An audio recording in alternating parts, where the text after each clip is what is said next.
Hello बच्चों, मेरा नाम महिमा है और मैं इस वीडियो के थ्रू आपको रिमाइंड कराना चाहती हूँ जो लोग भी इंटरेस्टेड है यूनिवर्सिटी ऑफ हैदराबाद में एडमिशन लेने के लिए एमसीए के लिए। तो उनके लिए एक रिमाइंडर कॉल है कि क्या क्या आपको डॉक्यूमेंट्स लेकर जाना है, उसका प्रोसेस क्या होगा और डेट क्या है, राइट। सो आपको बिल्कुल भी भूलना नहीं है कि आपकी डेट क्या है, उसी डेट में आपको पहुंचना है। और जो लोग नॉर्थ से जा रहे हैं उनको अपनी टिकट्स पहले से बुक करा कर रखनी है, क्योंकि वहां पे लेट होने के बाद में आपका एडमिशन पॉसिबल नहीं होगा। और जो लिस्ट आपके सामने दिख रही है, तो मेरे से बहुत सारे बच्चों ने क्वेश्चंस किया कि मैम सारे बच्चों का एडमिशन हो जाता है क्या, जितने बच्चों की यहाँ पर लिस्ट आई है। तो मैं उसके बारे में भी इस वीडियो में अपडेट दूंगी कि किन बच्चों का होगा और किन बच्चों का नहीं होगा और कितने बच्चों का हो सकता है, राइट। और पॉसिबिलिटीज क्या क्या है होने के आपके एडमिशन। तो हम इन सभी चीजों पे बात करते हैं इस वीडियो में। सो आप लास्ट तक बने रहिएगा। अगर आपको इसके बाद भी कोई डाउट आता है तो आप please comment in my comment box. Okay, so let's start कि जो हमारा नोटिफिकेशन है वो हमारा ऑलरेडी आ चुका है। मैंने प्रीवियस वीडियो में आपके ऑलरेडी अपने शेयर कर दिया हुआ है। सो यहाँ पे the following candidates have been shortlisted for admission counselling in order of merit based on their performance in the NIMCET 2023 examination for admission to the first semester of MCA in the School of Computer and Information Science during the academic year 2023-24, subject to fulfilling the minimum qualification for admission and other conditions given in the prospectus for 2023। So basically जिन्होंने निमसेट 2023 का exam दिया हुआ है सिर्फ वही लोग eligible हैं वहां पर एडमिशन लेने के लिए 2023 2024 वाले बैच में। ओके, सो ये रही आपकी टोटल कैंडिडेट्स की सीट, जिसमें आप अपना रोल नंबर वाइज और लाइक एप्लीकेशन नंबर वाइज आप चेक कर सकते हैं। एंड इसके बाद में फिर हम नीचे चलते हैं। सो यहाँ पे सारी की सारी डिटेल्स दी हुई है जो जनरल कैटेगरी में जिनका सिलेक्शन हुआ है। इसके बाद में जो रिजर्व कैटेगरी में है उन सबका रिजर्व का दिया हुआ है। एंड इसके बाद में फिर आपके पास में आता है details, right? So information and instruction to candidates reporting for admission counseling कि क्या क्या हमें काउंसलिंग के टाइम पे फॉलो करना है, हमारे इंस्ट्रक्शंस क्या है और इंफॉर्मेशन क्या है, राइट।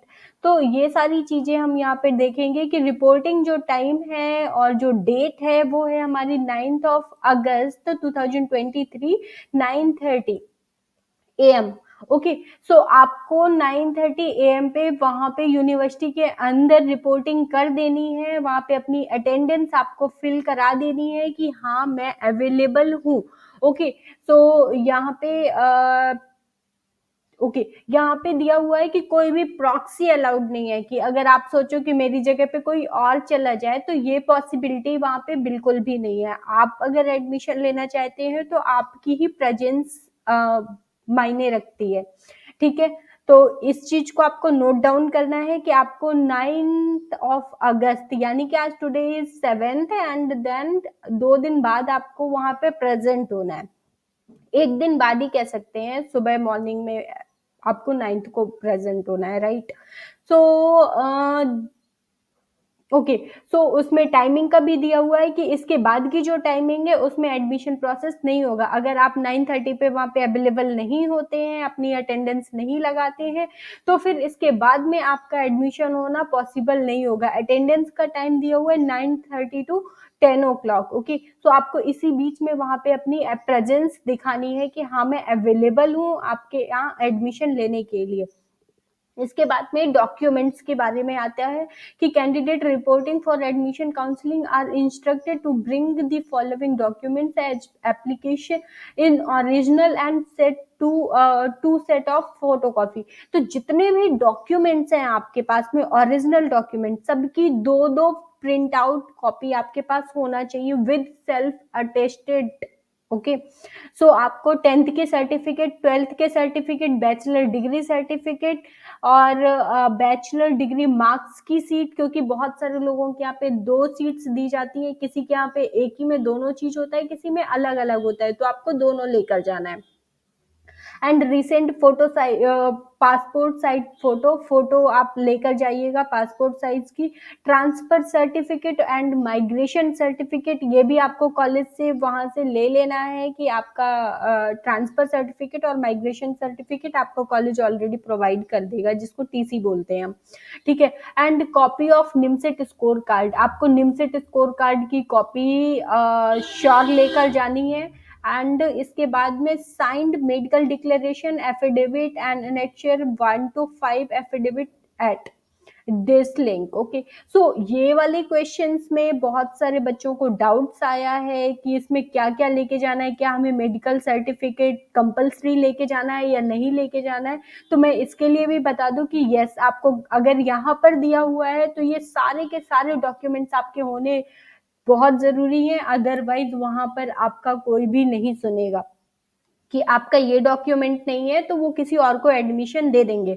तो आपको ये सारे रखने हैं। और हम चलते हैं एनेक्चर 1 to 5 पे कि इसमें क्या दिया हुआ है, इसके बाद में आगे आते हैं। ओके, सो ये इंस्ट्रक्शंस दिए हुए 1 to 5 means checklist. Annexure 1, copy of anti ragging by student, this copy of anti ragging by parent, affidavit, general discipline, medical declaration form, ये सारी चीजें लेकर जाना है। ये आपको एक बार फिर से रीड कर लेना है पूरा डॉक्यूमेंट्स बहुत अच्छे तरीके से कि ये क्या क्या चीजें हैं, उन्होंने क्या क्या बोला है, ऐसा कुछ भी नहीं होना चाहिए आपके पास में, राइट। तो आपको इसको भी एक बार प्रॉपरली चेक कर लेना है, एफिडेविट बनवा लेना है, और जो भी ये कॉपी ऑफ एंटी रैगिंग ये बाई स्टूडेंट, ये जो एनेक्चर दिए हुए हैं उनके फॉर्मेट आपके यूनिवर्सिटी ऑफ हैदराबाद के लिंक पे ऑलरेडी दिए होंगे, तो ये सब आपको डाउनलोड करके प्रिंट आउट निकला कर लेकर जाना है। ओके, सो ये सारा एक ये डॉक्यूमेंट हो गया आपका। एंड इसके बाद में आता है कैटेगरी सर्टिफिकेट। अगर आप किसी कैटेगरी से बिलोंग करते हो तो आपके पास में मस्ट है कैटेगरी सर्टिफिकेट का होना। अगर आपके पास में कैटेगरी सर्टिफिकेट नहीं होता है तो वो आपको as a general category count करेंगे और फिर जनरल के थ्रू ही एडमिशन आपको मिलना पॉसिबल हो सकता है। ओके, सो आपके पास में कैटेगरी सर्टिफिकेट होना चाहिए। अगर आपके पास में कैटेगरी है और इसके बाद में तो कैटेगरी का जो सर्टिफिकेट लगेगा वो भी यूनिवर्सिटी ऑफ हैदराबाद द्वारा प्रोवाइड किया गया लिंक जो है उससे ही आपको डाउनलोड करके उसमें सिग्नेचर कराकर लेकर जाना पड़ेगा, अदरवाइज वो आपका एप्लीकेबल नहीं होगा, वो आपका मान्य नहीं होगा। तो आपको ये चीज याद रखना है कि आपको वहां से डाउनलोड करना है, इसके बाद आप किसी लाइक रिकॉग्नाइज और जो भी अथॉरिटी है उससे आपको साइन कराना है उसमें। Okay, the candidate under reserve category SC/ST PH should provide the certificate in the prescribed format issued by a computer authorized in support of their claim, without which their claim will not be considered and their candidature will be summarily rejected. Okay, and इसके बाद में हम आते हैं यहाँ पे specific instruction for OBC non creamy layer candidate. Candidate applying under OBC category are required to submit the OBC NCL certificate in government of India format issued on और after 1 April 2022। जो आपके पास में सर्टिफिकेट होगा वो आपका 1 अप्रैल 2020 के बाद का होना चाहिए, इससे पहले का एप्लीकेबल नहीं होगा। फॉर्मेट यहाँ पे दिया है, आप इस लिंक को यहाँ पे ऐसे क्लिक करके ये पूरा डाउनलोड करके इस फॉर्मेट को पूरा फिल करने के बाद में आप यहाँ पे सिग्नेचर कराकर वहां पर सबमिट कर सकते हैं, तभी आपका ओबीसी सर्टिफिकेट मान्य होगा।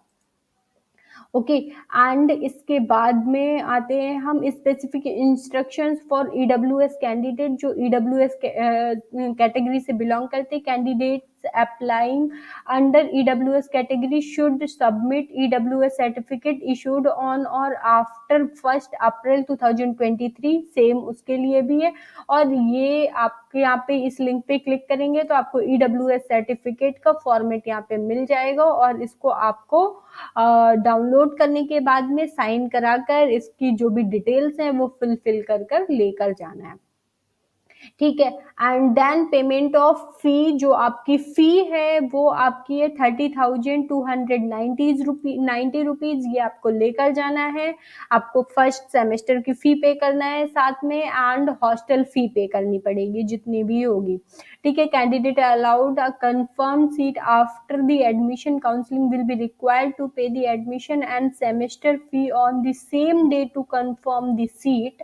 All candidates except PH are required to pay 30,000, and towards the admission fee for the first semester of the course, all PH candidates are required to 5,233। जो भी आपके फिजिकल हैंडीकैप से बिलोंग करते हैं candidate, उनको सिर्फ 5,230 रुपीज पे करना है। बाकी जितने भी कैंडिडेट्स आएंगे उनको इतना पे करना है, राइट।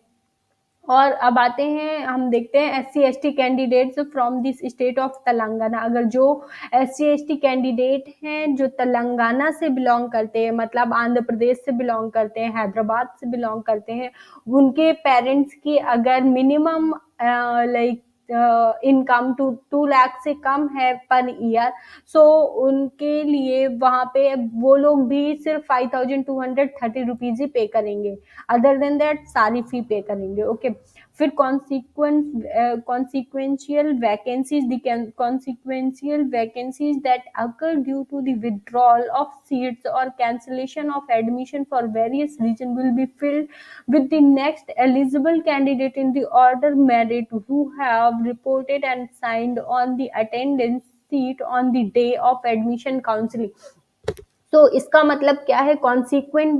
कॉन्सिक्वेंशियल वैकेंसीज का मतलब है कि अगर किसी बच्चे ने एडमिशन ले लिया है और आपके पीछे भी किसी ने साइन किया है, बट बाय डिफॉल्ट अगर आपने एडमिशन ले लिया है, आपके पीछे वाले बच्चे ने जो वहां पे प्रेजेंस उसने दिखाई है, अटेंडेंस दी है कि वो भी आया हुआ है, बट सीट फिल हो गई है, तो इन केस अगर जितने लोगों ने एडमिशन लिया उनमें से किसी की भी सीट खाली जाती है या वो एडमिशन विड्रॉ कर लेता है, वो कैंसिल करा देता है अपना एडमिशन, तो आपको नेक्स्ट वाले कैंडिडेट के लिए कॉल जाएगी कि हाँ आप एडमिशन लेने आ सकते हैं, बिकॉज उस एक बंदे ने वहां पे सीट छोड़ दी है। सो ये उनके लिए है कि अगर आपने अपनी प्रेजेंस वहां पर दिखाया हुआ है, तो इन केस अगर कोई सीट वैकेंट रह जाती है या कोई बच्चा बीच में छोड़कर चला जाता है तो उनको कॉल जा सकती है एडमिशन के लिए। Okay, and tie breaking. In case of tie in the marks obtained in the entrance competitive exam, the same will be resolved by applying the criterions given below at the time of admission. The above will be applicable only when two or more candidates obtain the same marks in the entrance or competitive exam competitive for the seat। First criteria mark obtain part 1 exam application, ये सारा marks से related है। And इसके बाद में बाकी के सारी details, provisional admission will be granted to the candidate in their order और merit after verification of the academic credentials and the other document as applicable. So जिनके पास में माइग्रेशन सर्टिफिकेट नहीं है, वो प्रोविजनल लेकर आया है, तो उनको उसी कंडीशंस पे अप्लाई करने के लिए बोला जाएगा, एडमिशन लिया जाएगा, उनके सारे डॉक्यूमेंट्स वेरिफिकेशन करने के बाद ही उसको एडमिशन दिया जाएगा। अब हम नेक्स्ट आते हैं, ये जो बच्चों के क्वेश्चंस थे कि क्या जितनी भी सीट इन्होंने निकाली है सभी के एडमिशन हो जाते हैं, तो नो, सबके एडमिशन नहीं होते हैं। यहाँ यूनिवर्सिटी ऑफ हैदराबाद की जो टोटल सीट है वो 40 है, सो एडमिशन सिर्फ 40 बच्चों का ही होगा। इनकी सीट्स निकालने का मतलब है ये टॉप NIT के जो टॉप स्टूडेंट्स है उनकी रैंक निकालते हैं उनके अकॉर्डिंग, कि बहुत सारे बच्चे ऐसे होते हैं जिन्होंने ऑलरेडी कहीं ना कहीं एडमिशन ले चुका हुआ है, राइट। सो वो वहां पे एडमिशन लेने नहीं आएंगे। सो जिन्होंने वहां पे फिल किया है, लाइक वहाँ पे अटेंडेंस अपनी दी हुई है या फिर फी सबमिट की हुई है, तो बहुत सारे लोगों ने रजिस्ट्रेशन किया है, बट वहाँ पे फी सबमिट नहीं की है। बहुत सारे लोगों ने ऑलरेडी कहीं और एडमिशन ले रखा हुआ है। तो उस कंडीशंस में कुछ लोगों के पास डॉक्यूमेंट्स होंगे, नहीं होंगे, वो सारा ये एलिमिनेट करके जो बच्चे बचेंगे, उनका एडमिशन होगा। इन केस अगर 40 बच्चों का एडमिशन हो जाता है, तो 40 के बाद जितनी भी लिस्ट है उसको निग्लेक्ट कर देंगे, उन बच्चों का एडमिशन नहीं होगा, सिर्फ 40 ही बच्चों का एडमिशन होगा। सो ये आप अपने माइंड में रख कर जाइएगा कि आपकी रैंक कितनी है, रैंक के अकॉर्डिंग आपका एडमिशन हो सकता है या नहीं हो सकता है। ओके, सो ये था एक रिमाइंडर। अगर आपको इससे रिलेटेड कोई और भी डाउट होता है तो please comment in my comment box, and आप मुझे फेसबुक में भी मैसेज कर सकते हैं, मैसेंजर में आप मेरे को लाइक इंस्टाग्राम पे भी फॉलो कर सकते हैं, वहां पे भी मैसेज कर सकते हैं। I will definitely reply.